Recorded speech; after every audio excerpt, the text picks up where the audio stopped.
Have you ever heard of the term rapture? And what does that really mean? Have you ever heard that, there's going to come a day where everyone is going to just disappear and be taken to heaven or maybe to hell or maybe just disappear altogether? Have you ever driven your car behind someone, or were you aware that many people, put these bumper stickers on their car at one time that said, at Christ's return, this car will be unmanned, to mean they're gonna disappear. So they're warning all the drivers that in case Christ returns, don't be alarmed that this car won't have a driver, right? This is a interesting story that has been told by many, and this is not a true story. And today we're gonna find out what it really is all about. And is this really true that there is a time that, no matter where you're at, that there's going to be a moment where people just start disappearing. There was a movie or a show, I believe it was called Left Behind. And it was, this movie was pretty interesting where people were going around town and then all at once, like, people they were looking for was gone. They went to their house and there was no sign of them. People just started disappearing. And the concept was loosely based on this whole premise of the rapture. And so this is something that is a often told thing in religion that we have to begin to get the truth about. What do the scriptures really say about this? Now, here on my channel, I often talk about the importance of us being the CEO of our life. And when you actually are the executive of the decisions you make, the critical thing that you learn, and that is true in life as well as in business, is that you're only as good as the information given to you. And one of the things that I dedicate myself to on this particular channel is making sure that we have a foundation of truth so that then we can be a successful CEO of our life, of our business, as well as our wealth. Now, there's nothing more critical to individuals to think about what is going to happen to me when I die.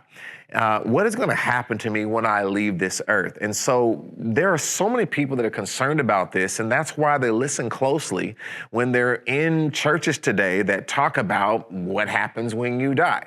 And one of the greatest things that has been so popular in many churches today and beliefs is that there's this period of time where everyone will just start disappearing and going to heaven. Of course, everyone has their different definition of what requires you to be in the disappearance, right? What do you have to do to make sure that you disappear and go to the right place?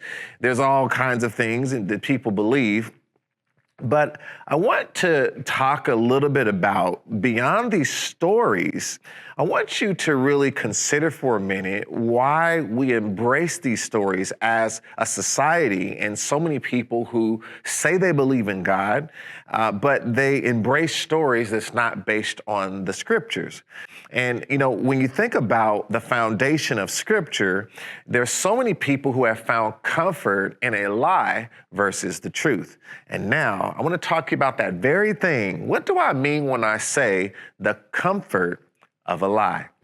When you think about the comfort of a lie, sometimes have you ever noticed you stay up all night and you watch these late night infomercials and they're telling you there's a pill that you could take that is going to cause you to lose weight without doing anything at all, no work, doesn't matter what you eat as much stuff as you want and you're going to still just the weight falls off.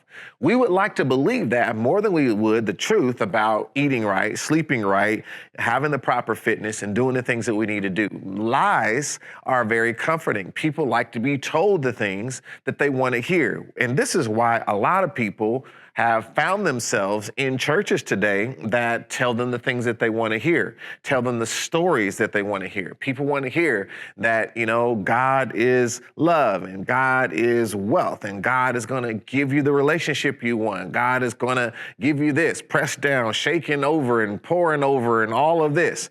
But you'll find few places that are true houses of truth that will tell you what really the scriptures say. And sometimes it's ironic that the truth does not always align with our comfort zone. what is true does not always align with what we want to do. And when you're an individual that embraces truth, you won't want to know what you want to hear. You'll want to know what God told us to hear. Jesus often would say, "He that hath an ear, let him hear." Now, everyone had an ear when he was talking, but many didn't have a spiritual ear, an ear within the soul that could hear what God was really saying, what Jesus was really saying. So we have to have a heart that wants to move past the comfort of a lie. I'm reminded of a scripture, and I'm going to have some of my team here read some of these live for me. So it'll help me kind of move through this expeditiously. So what I'm going to do here, I want to read something to you, and it's in the book of Jeremiah. This in Jeremiah 5, and this is in the 30th and 31st verse. And Jeremiah said something, he was confronted with so many things in his time, so many false prophets, people saying things that were not, something that was of God. It was just different individuals using their influence to gain popularity. Here was Jeremiah in the time before Israel was overthrown by Babylon, and he was prophesying to Israel. And he said something that we can learn from today that is in the nature of humanity, and it is very dangerous. And so this is what we want to understand. So let's pick this up in Jeremiah 5 and 30. Listen closely. A wonderful and horrible thing is committed in the land. The prophets prophesy falsely, and the priests bear rule by their means. And my people love to have it so. And what will ye do in the end thereof?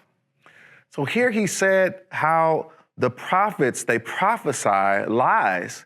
But the dangerous and most powerful thing of this scripture is it says, and my people love to have it so. This is what I want you to understand. So is it possible and is it biblical to understand that people enjoy being lied to sometimes? Well, evidently, this is very true. And we see this today. This is why there's so many people that, choose their things politically, choose their things entertainment-wise, people that choose who they want to be behind in terms of different sports figures. There's so many people that will ignore truth about something to uphold something that they want to believe in, something that they want to have allegiance to.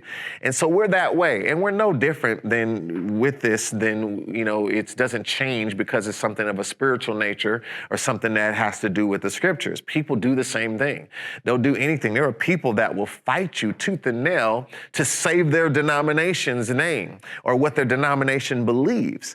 And so you never want to allow the truth to become an enemy to you. You never want to get to the point where you're defending something because it's what you've always known or because of who told you or because of what you've always been exposed to. The truth will always be the truth. And we want to always have an allegiance to truth more than we do tradition or legacy or history because we don't want to offend our own ideas of the past or what we've always known.